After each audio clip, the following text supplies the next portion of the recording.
दोस्तों, आप सभी का स्वागत है आपके अपने YouTube चैनल धार्मिक ज्ञान पर। भारत में एक प्रचलित कथा के अनुसार पुराने समय में दो संत एक साथ रहते थे। दोनों की भक्ति का तरीका अलग अलग था।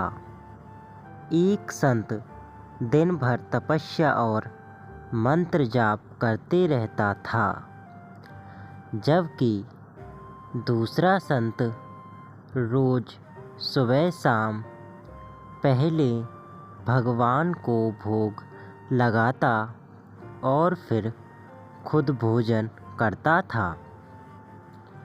एक दिन दोनों के बीच झगड़ा होने लगा कि बड़ा संत कौन है। इस दौरान वहाँ नारद मुनि पहुँच गए। नारद जी ने दोनों संतों से पूछा कि किस बात के लिए लड़ाई कर रहे हैं। संतों ने बताया कि हम ये तय नहीं कर पा रहे हैं कि दोनों में बड़ा संत कौन है। नारद जी ने कहा कि ये तो छोटी सी बात है, इसका फैसला मैं कल कर दूंगा। अगले दिन नारद मुनि ने मंदिर में दोनों संतों की जगह के पास हीरे की एक एक अंगूठी रख दी। पहले तप करने वाला संत वहां पहुंचा। उसने एक अंगूठी देखी और चुपचाप उसे अपने आसन के नीचे छिपाकर मंत्र जाप करने लगा।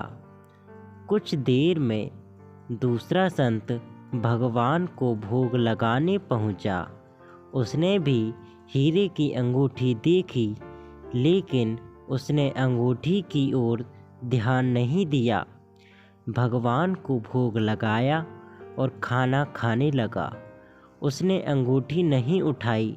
उसके मन में लालच नहीं जागा, क्योंकि उसे भरोसा था कि भगवान रोज उसके लिए खाने की व्यवस्था जरूर करेंगे।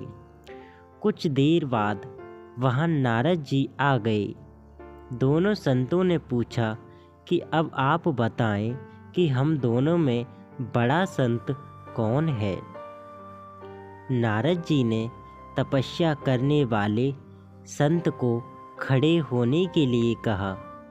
जैसे ही वह संत खड़ा हुआ तो उसके आसन के नीचे छिपी हुई अंगूठी दिख गई। नारद मुनि ने उससे कहा कि तुम दोनों में भोग लगाकर खाना खाने वाला संत बड़ा है। तपस्या करने वाले संत में चोरी करने की बुरी आदत है।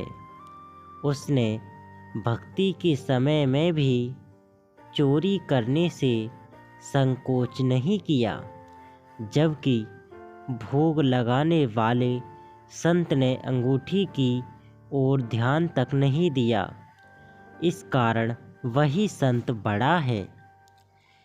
दोस्तों, इस कहानी से हमें यह शिक्षा मिलती है कि भक्ति कभी तभी सफल होती है जब भक्त के मन में बुरे विचार ना हो, भक्त बुरे काम ना करता हो। जिस भक्त के विचार पवित्र हैं और जो बुरे कर्मों से दूर रहता है, सिर्फ उसे ही भगवान की कृपा मिलती है।